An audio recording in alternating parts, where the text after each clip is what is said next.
Hi, this is Scott Garibay, and today we're going to talk about Dungeons & Dragons 5th Edition. We're going to talk about Matthew Mercer. We're going to talk about Vox Machina. We're going to talk about Mighty Nein. We're going to talk about Campaign 3 and the lack of a name. All right. 0. Matt Eckert, 0. All right. So, what is going on with Campaign 3 and Critical Role? So, Campaign 3 does not have a name. This is very unusual. So, Campaign 1 is Legends of Vox Machina. Legends of Vox Machina exploded this year into the second animated Dungeons & Dragons animated television show. And by the way, I think a lot of people are like, I don't know, Scott. I don't know if Vox Machina is a D&D show. They just go on the internet, hit any non-TTPRG source that's talking about it, and there are lots, right? And D&D is always in, Dungeons & Dragons is always listed. Nobody's talking about this as a generic fantasy show. No one is talking about this as a TTPRG show, right? They're just like Dungeons & Dragons show. And the reason why is Critical Role talks about Dungeons & Dragons when they talk about the game, because it's part of it, right? So, all right. So, Legends of Vox Machina, that's Campaign 1.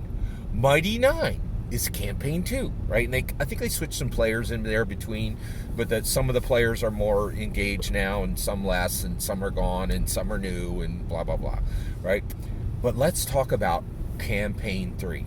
Vox Machina, Mighty Nein, Campaign 3. Why? No name. There is a lack of a name, and it's important, right? Why is there no name for Campaign 3? I can tell you. I'm going to tell you my theory, okay? I think, so I'm an evangelical Christian, love the Bible, right? So everything for me is like connected to the Word, right? So let's talk about Adam. So God makes Adam. Then he made, and actually, so I think the flow, tell me if I'm wrong, it's God makes Adam, and he makes the animals, and then he's like, Adam, name these animals. It is not a small thing, right? When Adam puts names on the animals, he has dominion over them.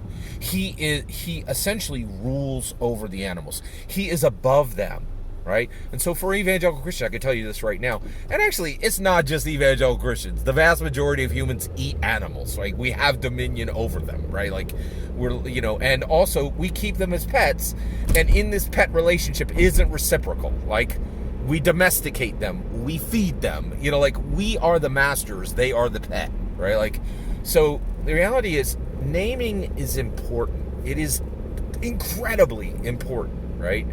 And it means you have dominion over a thing. You have control over that thing, right? And also maybe even you have responsibility for this because it is your domain, right? So why did Vox Machina have its name? Why did Campaign 1, Vox Machina, Campaign 2, Mighty Nein, Campaign 3, blank, right? It has not been named, and this is no small thing, okay? So let's talk about why. First of all, I apologize for repeating myself. I'm becoming very aware that I don't want to repeat myself, right? But I do think this is apropos of the situation.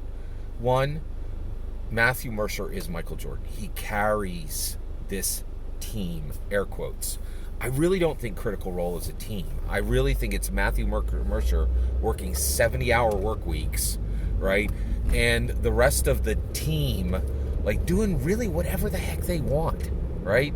And like, so, it's hard to come up with names. Sam Riegel could have done it.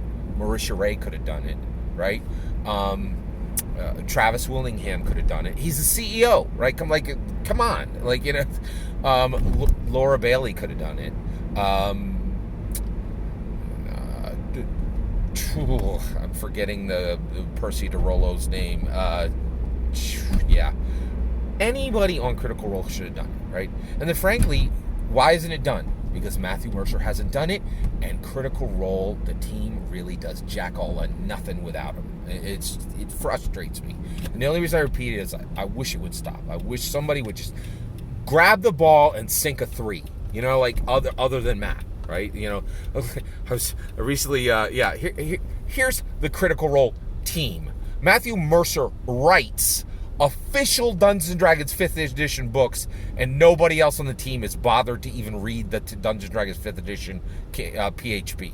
I'm not convinced a single Critical Role player has actually read the PHP cover to cover. The Dungeons & Dragons 5th edition PHP cover to cover. Matthew Mercer has not only read the MM, the PHP, and the DMG, he has written at least one official Dungeons & Dragons 5th edition book, and I think he has writing in every official Dungeons & Dragons Critical Role book, right? So he's literally writing 5th edition books, right? And no one else on the team can even be bothered to finish the 5th edition PHP reading it, right? There's your team, right? Why is the next one? Here's the issue. Matthew Mercer, Critical Role, do not have control of their content. They don't know where they're going to land. That's the issue, right? I think there is a massive internal struggle in Critical Role right now to decide who and what they will be. Are they going to put on their big girl pants and throw down, right, and go into competition with Dungeons & Dragons? And guess what? Dungeons & Dragons got teeth, baby, and it's got claw. It is going to be claw, bite, right? You roll against D&D, they will tear your head off. And I think Matthew Mercer is very aware of that. Very aware of that. So he's like, I'm about probably the only person in the world who could actually create a game that might threaten Dungeons & Dragons, right? But it would mean that I actually have to work hard.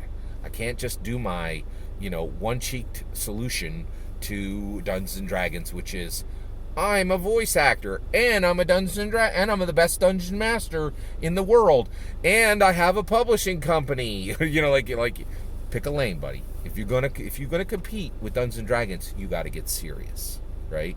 And I think I think it's going to be very hard for him to put down his voice actor work. And the reality is he can't do both. Gary didn't do both. He's like, I'm all in, baby. Let's do this, right? And guess what? When he ran off to Hollywood, everything fell apart and he was out of the company 3 years later, right?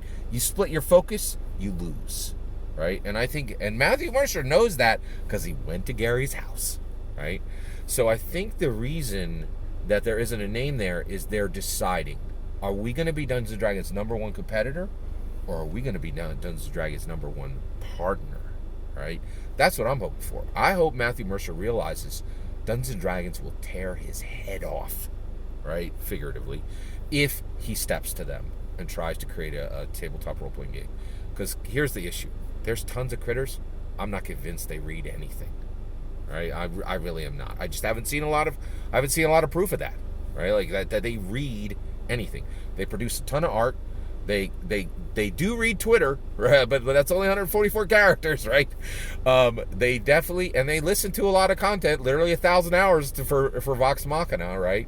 But I'm just not, and honestly, it'd be really hard. Like, Dungeons & Dragons sells a ton of books because they have built a tradition of buying Dungeons & Dragons books since 1974.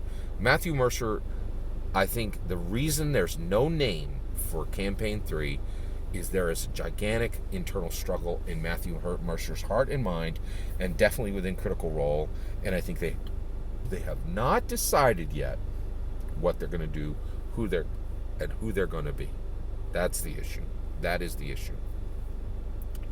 And that lack of conviction, that lack of decision, is manifested in a gigantic tag of confusion, which is a lack of a name for Campaign 3.